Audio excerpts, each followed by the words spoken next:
Hello friends, welcome to our Sayali fashion designer channel आणि मी आहे सायली.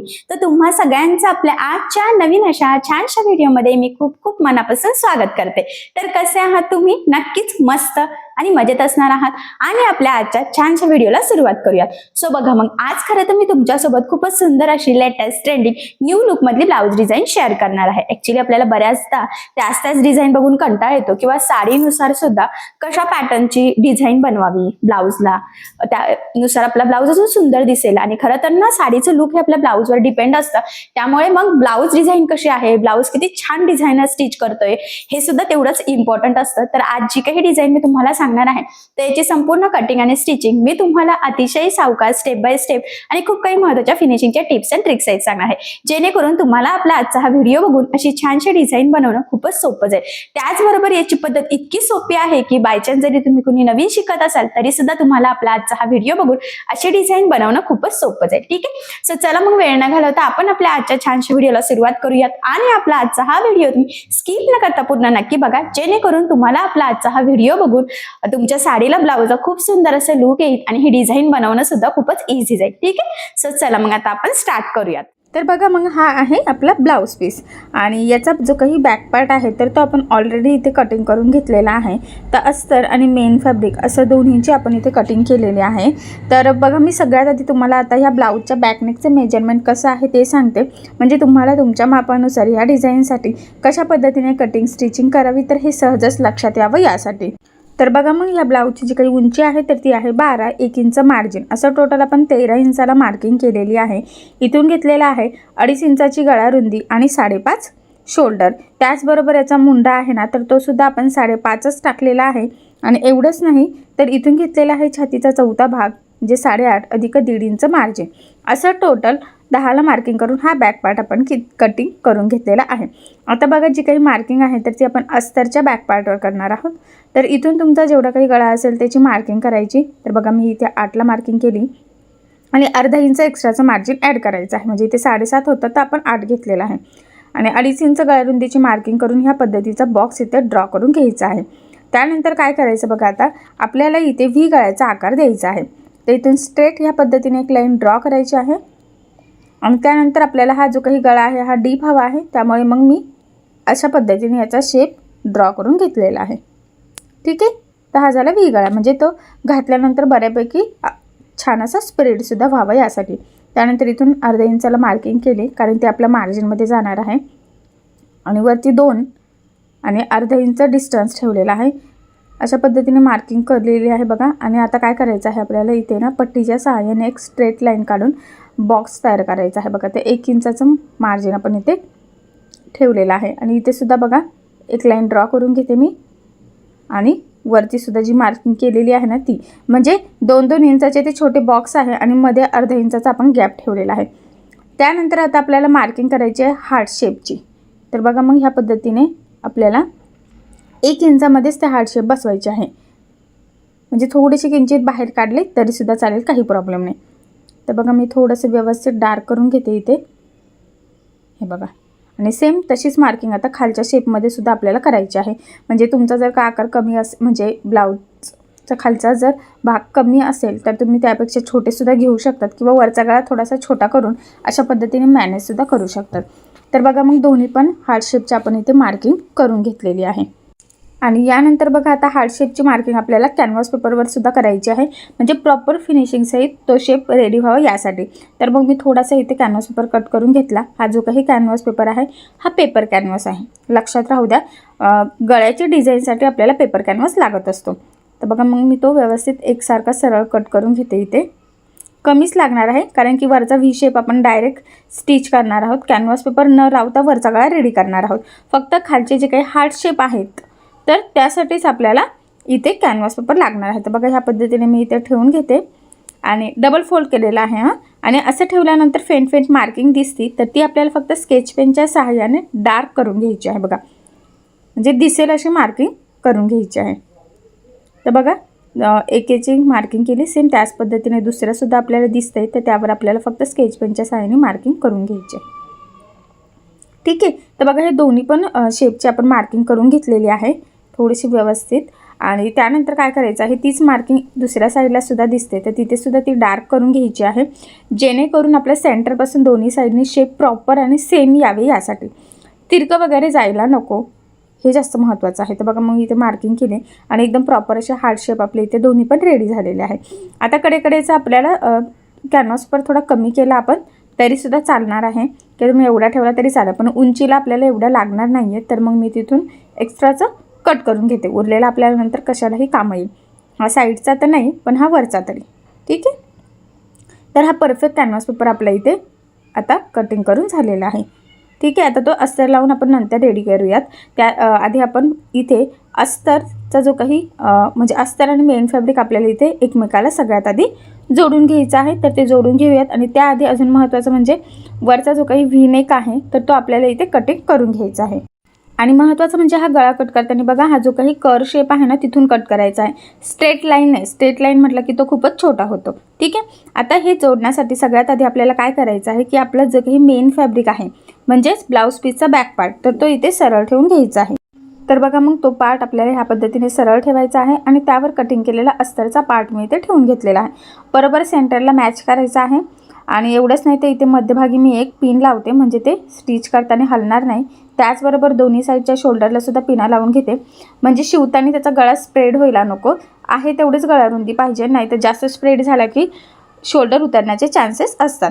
तर बघा मग आता सगळ्यात आधी काय करायचं आहे, आपल्या गळ्याच्या साईडला इथं टीप मारून घ्यायची आहे. तर बघा मग लक्षात राहू द्या, गळ्याच्या साईडला टीप मारताना साधारणतः आपल्याला 1/2 इंच एवढं मार्जिन ठेवून टीप मारून घ्यायची आहे. 1/2 इंच म्हणजे टेपच्या 2 लाईन. आणि अजून एक महत्त्वाचं म्हणजे टीप मारताना कुठेही गोळा होणार नाही, तिरकं जाणार नाही आणि एकसारखं मार्जिन येईल याची आपल्याला काळजी घ्यायची आहे. तर बघा प्रॉपर फिनिशिंग सहित गळ्याच्या साईडला आपण इथे टीप मारून घेतलेली आहे. त्यानंतर लगेचच आता आपण कमरेच्या साईडला सुद्धा इथे टीप मारूयात. तर कमरेच्या साईडला टीप मारताना साधारणतः आपल्याला अर्धा इंच एवढं मार्जिन पकडायचं आहे. म्हणजे तुम्हाला माहीत आहे की उंचीमध्ये आपण 1 इंच एक्स्ट्रा घेतो, तर अर्धा इंच कमरेच्या पार्टमध्ये जातं आणि अर्धा शोल्डरमध्ये जातं.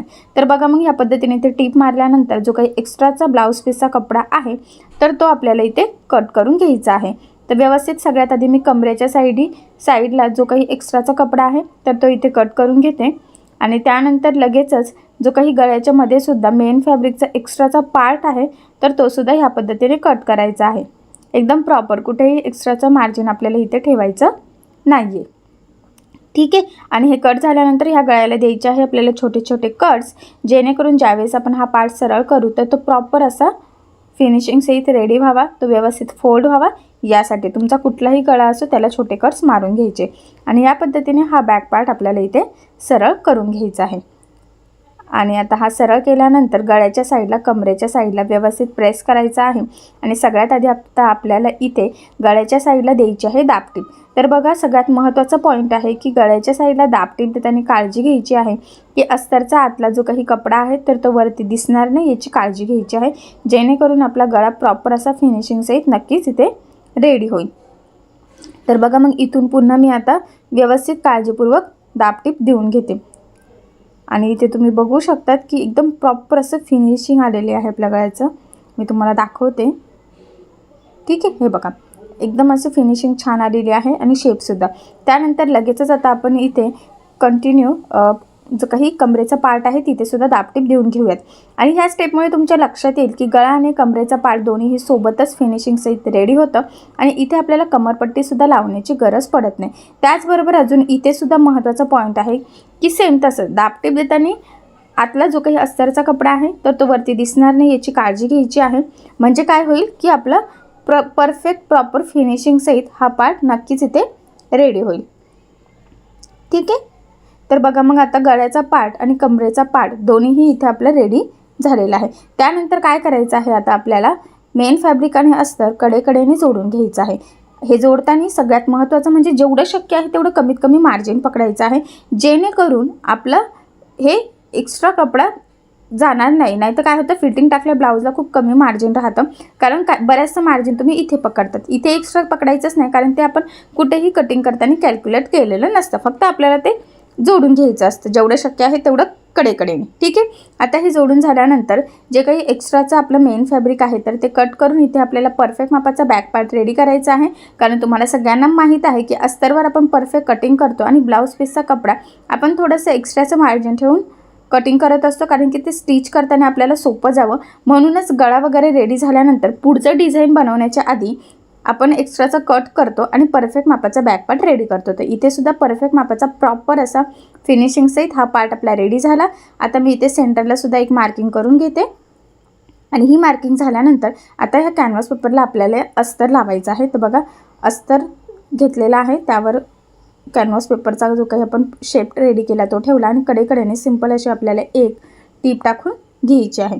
आता ही टीप टाकल्यानंतर काय करायचं आहे, वरती जे काही एक्स्ट्राचं आहे तर ते कट करते. ह्या पद्धतीने सगळ्या साईडनी अस्तर फोल्ड करून आपल्याला टीप मारून घ्यायची आहे. तुम्ही इथे थोडंसं एक्स्ट्रासुद्धा घेऊ शकला असतात, पण एवढं म्हणजे सफिशियंट होतं, त्यामुळे मग मी जास्त काही एक्स्ट्रा घेतलेलं नाही आहे. आणि बघा मग व्यवस्थित चारही बाजूने आपण ते अस्तर जे होतं ना तर ते फोल्ड करून घेतलेलं आहे आणि आपला हा कॅनव्हास पेपर अस्तरमध्ये व्यवस्थित पॅकसुद्धा झालेला आहे. ठीक आहे. आता हा पार्टसुद्धा आपला रेडी झालेला आहे. तर आता आपल्याला हा बॅक पार्टला लावून घ्यायचा आहे. आता काय करायचं बघा, याचं पण सेंटरची मार्किंग करायची आहे आणि बॅक पार्टचा सेंटर आणि याचा सेंटर एकमेकाला मॅच करायचा आहे. आणि सगळ्यात आधी आपल्याला एक मध्यभागी टिप मारून घ्यायची आहे, जेणेकरून सेंटरपासून दोन्ही शेप व्यवस्थित येतील, सेम येतील आणि सगळ्यात महत्त्वाचं म्हणजे तिरके होणार नाही. तर बघा मग इथून पहिला शेप आहे तिथपर्यंत एक टिप मारली आणि मध्ये आपला गॅप आहे, त्यामुळे मग मी तिथे टिप मारलेली नाही आहे. सुई उचलून खालच्या शेपला पुन्हा एक मध्यभागी टिप टाकून घेतली. आता त्यानंतर काय करायचं, सगळ्यात महत्त्वाचं म्हणजे जो काही शेप आपण ड्रॉ केलेला आहे एक्झॅक्टली त्यावरच आता आपल्याला इथे टीप मारून घ्यायची आहे.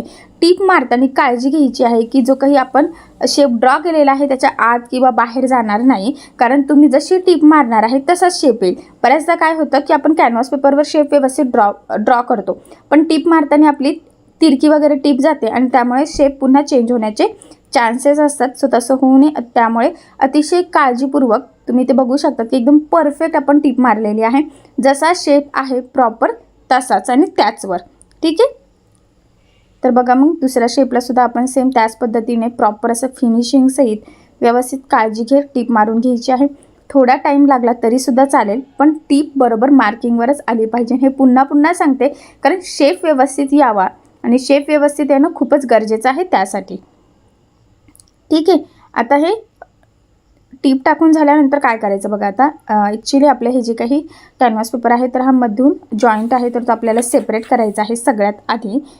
आणि त्याच्या पण आधी ह्या पद्धतीने फोल्ड करून एक छोटासा कट मारायचा आहे आपल्याला, कारण की मधला आपल्याला कॅनव्हास पेपर अस्तर सगळं कट करायचं आहे, त्यामुळे एकदम किंचितसा कट मारायचा आणि मग त्यातून ह्या पद्धतीने कातर टाकून एक्स्ट्राचं कट करून घ्यायचं आहे. एक लाईन किंवा 2 लाईन टेपचं तेवढं मार्जिन ठेवायचं आहे, बाकीचं सगळं कट करायचं आहे. तर एक शेप झाला सेम त्याच पद्धतीने दुसरा शेपसुद्धा आपण इथे कटिंग करून घेऊयात बघा व्यवस्थित. ठीक आहे. आता हे कटिंग झाल्यानंतर जे काही म्हणजे शेप आहेत ना तर त्या शेपला आपल्याला छोटे छोटे कट्स मारायचे आहे, जेणेकरून ज्यावेळेस आपण हा कॅनव्हास पेपर आतमध्ये फोल्ड करू तर त्याचा शेप प्रॉपर आहे तसाच यावा यासाठी. अजून एक महत्त्वाचं म्हणजे कट्स मारताना काळजी घ्यायची की जी काही आपण टीप मारलेली आहे ना तर टीपच्या बाहेर जाणार नाही. बऱ्याचदा काय होतं, गडबडीमध्ये आपण ब्लाऊजलाच कट मारतो आणि सगळा ब्लाऊज बिघडतो. सो तसं होऊ नये त्यासाठी अतिशय सावकाश काळजीपूर्वक छोटे छोटे कट्स मारून घ्यायचे आहे. ठीक आहे. दोन्ही पण शेपला तुम्ही इथे 3 सुद्धा ड्रॉ करू शकतात, वरचा गळा छोटा घेऊन. आणि त्यानंतर बघा इथून मधून कट करून घेतलं म्हणजे कॅनव्हास पेपर सेपरेट झाला आणि मग तो आता आपल्याला इथे आतमध्ये फोल्ड करता यावं इझिली यासाठी. तर बघा मग तो व्यवस्थित फोल्ड केला आणि त्याचा वरचा जो काही शेपचा म्हणजे कोपरा आहे ना तर तो मी छोट्यासा स्क्रूड्रायव्हरच्या सहाय्याने बाहेर काढून घेते. तर तुम्ही सुद्धा कुठलाही एखादा शार्प गोष्ट वापरू शकतात किंवा छोटंसं मशीनबरोबर मिळणारं स्क्रूड्रायव्हर तर असतंच आपल्याकडे, तर त्यामुळे सुद्धा ते इझिली बाहेर निघतं. फक्त खूप जोरात प्रेस करायचं नाही आहे, नाहीतर डायरेक्ट कॅनव्हास पेपर आणि तिथला कपडा फाटण्याचे चान्सेस असतात. एकदम अलगद प्रेस करत आपल्याला ते कानाकोपरे बाहेर काढून घ्यायचे आहे. ठीक आहे. तुम्ही बघू शकता एकदम प्रॉपर असं आपण ते सेट करून घेतलेला आहे. आता आपल्याला ह्या शेपला द्यायची आहे दाबटीप. तर बघा हां, इथे दाबटीप देताना सुद्धा काळजी घ्यायची आहे की आपला जो काही आतला कपडा आहे कॅनव्हास पेपरचा अस्तरचा जो काही आपण यूज केलेला आहे तो वरती दिसणार नाही, जेणेकरून आपली ह्या शेपची फिनिशिंग बिघडणार नाही. कारण हा असा शेप आहे की इथे आपण कुठल्याही प्रकारची लेस प्रॉपर लावू शकत नाही आणि जर लावली तर ते फिनिशिंग व्यवस्थित होणार नाही. त्यामुळे ह्या दोन्ही शेपला आपण कुठल्याही प्रकारची लेस यूज करणार नाही आहे. त्यामुळे आपण प्रॉपर असं दाबटीप देणं खूप गरजेचं आहे. तर अतिशय सावकाश आपल्याला इथे दाबटीप देऊन घ्यायची आहे. तर बघा मी व्यवस्थित सुई उचलत इथे वरच्या शेपला एकदम फिनिशिंगसहित दाबटीप देऊन घेतलेली आहे. ठीक आहे. त्यानंतर हे बघा हे एक्स्ट्राचा जो कॅनव्हास पेपर आहे ना तर तो मी इथे कट करून घेते, कारण तो व्यवस्थित दिसणं खूप गरजेचं आहे. आणि मग नंतर पूर्ण ब्लाऊज झाल्यावर आपण तिथे हातशिलाई करून घेऊयात, म्हणजे कॅनव्हास पेपर व्यवस्थित तिथे पॅक होईल. ठीक आहे. आता वरचा शेप आपला प्रॉपर रेडी झालेला आहे. त्यानंतर सेम त्याच पद्धतीने खालचा जो काही शेप आहे ना तर तिथे सुद्धा आपल्याला दाबटीप देऊन घ्यायची आहे. तर बघा मी ती व्यवस्थित फोल्ड करते, तुम्ही सुद्धा थोडंसं काळजीपूर्वकच इथे दाबटीप देऊन घ्यायची आहे. आणि ह्या पद्धतीने व्यवस्थित बघा थोडं पकडत मी इथे दाबटीप देऊन घेत आहे. तर बघा मग फायनली आता आपले दोन्ही शेप इथे रेडी होत आहे. फक्त एवढंच आहे की हे शेप प्रॉपर ड्रॉ करणं खूप गरजेचं आहे. जर शेप व्यवस्थित आले नाही तर ब्लाऊजला अजिबातच लुक येणार नाही. त्यामुळे शेप व्यवस्थित ड्रॉ करा, कॅनव्हास पेपर व्यवस्थित कट करा, तो व्यवस्थित पेस्ट करा, या पद्धतीने आतमध्ये फोल्ड करा आणि प्रॉपर फिनिशिंगसही दाबटीप दिली की एकदम छान असे आपले शेप नक्कीच इथे रेडी होतील. तर बघा मग इथे एकदम परफेक्ट असे दोन्ही पण शेप आपले रेडी झालेले आहेत. ठीक आहे. आता इथे सुद्धा खाली थोडंसं एक्स्ट्राचं आहे ना तर ते सुद्धा मी इथे कट करून घेते. बघा मी म्हणते पुन्हा सांगते, आपण नंतर हातशिलाई करूयात म्हणजे ते आतमध्ये पॅक होऊन जाईल. ठीक आहे. आता यानंतर काय करायचं आहे आपल्याला, इथे बॅक साईडला टक्स टाकून घ्यायचे आहेत. तर बघा इथे सेंटरची ऑलरेडी मार्किंग आहेच, तर तिथून आपल्याला साधारणतः 4.5ला मार्किंग करायची आहे. बघा कडेने अर्धा इंच आणि उभा जो टक्स आहे तर तो 4चा घ्यायचा आहे. सेम त्याच पद्धतीने दोन्ही साईडला आपण इथे मार्किंग करून घेतलेली आहे. त्यावरच ह्या पद्धतीने फोल्ड करायचं, बरोबर अर्धा इंचाचं तिरकं मार्जिन पकडत ह्या पद्धतीने तिरका टक्स टाकलेला आहे. टक्सला नेहमी डबल टिपसुद्धा द्यायची, म्हणजे ते लवकर खराबसुद्धा होत नाही. तर बघा एक साईडने टक्स दिलेला आहे, सेम त्याच पद्धतीने आपण दुसऱ्या साईडचा टक्ससुद्धा इथे टाकूयात. जी मार्किंग केलेली आहे बरोबर त्यावरच तिरका टक्स स्टार्टिंगला एंडिंगला लॉक करायचा आणि महत्त्वाचं म्हणजे डबल टिप द्यायची, जेणेकरून ब्लाऊज आपला लवकर खराब होणार नाही, तर टक्स तिथून निघायला नको यासाठी. ठीक आहे. तर बघा एकदम प्रॉपर असं फिनिशिंग साईड दोन्ही साईडने आपण इथे टक्स टाकून घेतलेले आहेत.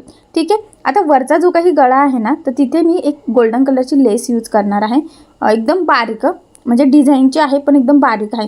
कारण की आता वरचा गळा आणि खालचा जो काही शेप आहे ना त्यामध्ये डिस्टन्स हा खूप कमी आहे, त्यामुळे खूप ब्रॉड लेस यूज करून काहीही उपयोग नाही आहे. मी तर म्हणेल इथे तुम्ही एखादी लेस नाही लावली तरी चालेल, सिंपल अशी पायपिंगसुद्धा तुम्ही कॉन्ट्रास्ट किंवा गोल्डनची इथे करू शकतात. पण मग मी इथे एक छोटीशी लेस लावते. ॲक्च्युली यालासुद्धा तुम्ही पायपिंग लावताना रेडीमेड पायपिंग लावण्याचा प्रयत्न करायचा आहे. ठीक आहे. तर किती लेस लागते तेवढे मी मोजून इथे कट करून घेते आणि बारीक लेस आहे म्हणून खरं तर लावते. जर का माझ्याकडे छोटी अवेलेबल नसेल तर मग मी इथे लावलीच नसते. तर बघा मग व्यवस्थित काळजीपूर्वक इथे आता मी ही लेस लावते. आणि हा व्ही शेप होता पण तो खालचा जो काही गळा आहे ना तर त्यामुळे मग मी थोडासा सेंटरला एकदम त्रिकोण न घेता थोडासा कर्वमध्येच ही लेस लावून घेते, कारण की तिथे जर फोल्ड केलं तर तो हार्ट शेपवर येईल आणि जर तो तिथे आला तर हार्ट शेपचा शेपच सगळा चेंज होईल, तो वाटणारच नाही हार्ट शेप आहे. सो त्यामुळे ठीक आहे. तर त्यामुळे तुम्ही यात डिस्टन्स जास्त घेऊ शकतात. मी 2-2चं उभी मार्किंग केली, तुम्ही 1.5ची सुद्धा करू शकतात, म्हणजे थोडासा डिस्टन्स राहील. ठीक आहे. तर ह्या पद्धतीने प्रॉपर फिनिशिंग सहित आता वरची लेस लावून घेतलेली आहे. त्यानंतर काय करायचं आहे, इथे मध्ये छोटंसं बघा ह्या पद्धतीचं तुम्ही एखादं हँगिंग लावू शकतात किंवा सिंपल असे गोल्डन मनीसुद्धा होऊ शकतात किंवा असंही ठेवलं तरीसुद्धा चालेल. तर बघा मी तर असंच ठेवणार आहे, फक्त इथे गोल्डन बटन्स लावून घेणार आहे. बघा 3 बटन, एक इथे गळ्याच्या साईडला, एक दोन्ही शेपच्या मध्ये आणि एक खाली. तर अशा पद्धतीने बघा मग मी इथे बटन लावून घेतलेले आहेत. आणि बघा मग फायनली खूप सुंदर असा आपला इथे बॅक पार्ट रेडी झालेला आहे. न्यू लुकमध्ये लेस पण बघा एकदम बारीक लावलेली आहे आणि खाली 3 बटन लावलेले आहे गोल्डन, त्यामुळे तर अजूनच ब्लाऊजला आपल्या डिझाईनला जे लुक आलेलं आहे छान असं. आणि ही सध्याची खूप ट्रेंडिंग अशी डिझाईन आहे, तुम्ही बघितलीसुद्धा नसेल, एकदम युनिक आहे. सो अशी छानशी डिझाईन तुम्हीसुद्धा नक्कीच ट्राय करा, जेणेकरून तुमच्या ब्लाऊजला सुद्धा खूप सुंदर असं लुक येईल. आणि मी म्हणेल की तुम्ही तुमच्या कस्टमरला सुद्धा चॉईस देऊ शकतात. म्हणजे कस्टमरला कसं नवनवीन डिझाईन्स दिल्या की ते सुद्धा खुश होतात. सो तुम्ही सुद्धा ह्या डिझाईनची आयडिया तुमच्या कस्टमरला नक्की द्या आणि त्याआधी तुम्ही सुद्धा नक्की आधी ट्राय करून बघा. कारण का हार्ट शेप व्यवस्थित ड्रॉ करणं, स्टिच करणं खूप गरजेचं आहे आणि फिनिशिंग प्रॉपर येणं, त्याची सुद्धा फिनिशिंग म्हणजे मी प्रयत्न केलेला आहे की छान यावे. सो तुम्ही सुद्धा ज्या काही टिप्स अँड ट्रिक्स सांगितलेल्या आहेत तर त्या नक्की फॉलो करून या पद्धतीने बॅकनेक डिझाईन नक्की रेडी करून बघा. ठीक आहे. आणि बघा अजून महत्त्वाचं, मी इथे ही गोल्डन हँगिंगची लेस यूज केलेली आहे, त्यामुळे सुद्धा ब्लाऊजला खूप सुंदर असं लुक आलेला आहे. सो अशी छानसे हँगिंगची एखादी लेस तुम्ही यूज करू शकतात. म्हणजे याला गोल्डन पायपिंग आहे. सो यामुळे ब्लाऊज अजूनच छान असा ॲट्रॅक्टिव्ह नक्कीच दिसेल. सो अशी छानशी लेटेस्ट ट्रेंडिंग ब्लाऊज डिझाईन तुम्ही सुद्धा नक्की ट्राय करून बघा. आणि जर तुम्हाला काही प्रॉब्लेम येत असेल तर मला कमेंट करून नक्कीच कळवा. मी तुमच्या प्रश्नाची उत्तर देण्याचा नक्कीच प्रयत्न करेल. ठीक आहे. चला मग आता आपण आपला आजचा व्हिडिओ इथेच थांबूयात आणि तुम्हाला आपला आजचा व्हिडिओ कसा वाटला हे मला कमेंट करून नक्की कळवा. त्याचबरोबर आपला व्हिडिओ आवडला असेल तर व्हिडिओला लाईक करायला विसरू नका. आणि असेच नवनवीन छानसे व्हिडिओज बघण्यासाठी आपल्या सायली फॅशन डिझायनर या चॅनलला लाईक करा, शेअर करा आणि सबस्क्राईब करायला विसरू नका. आणि ज्यावेळेस तुम्ही सबस्क्राईब कराल त्यावेळेस त्यासमोरील बेल आयकॉन ही नक्की प्रेस करा. त्यामुळे काय होईल, जेव्हा मी नवीन व्हिडिओज टाकेल त्याचं नोटिफिकेशन तुम्हाला तुमच्या मोबाईलवर येईल. ओके. चला मग आता आपण भेटूया पुन्हा नवीन अशा छानशा व्हिडिओमध्ये. तोपर्यंत टेक केअर, काळजी घ्या. आणि आपला आजचा व्हिडिओ शेवटपर्यंत पूर्ण बघितल्याबद्दल thank you so much. Bye bye.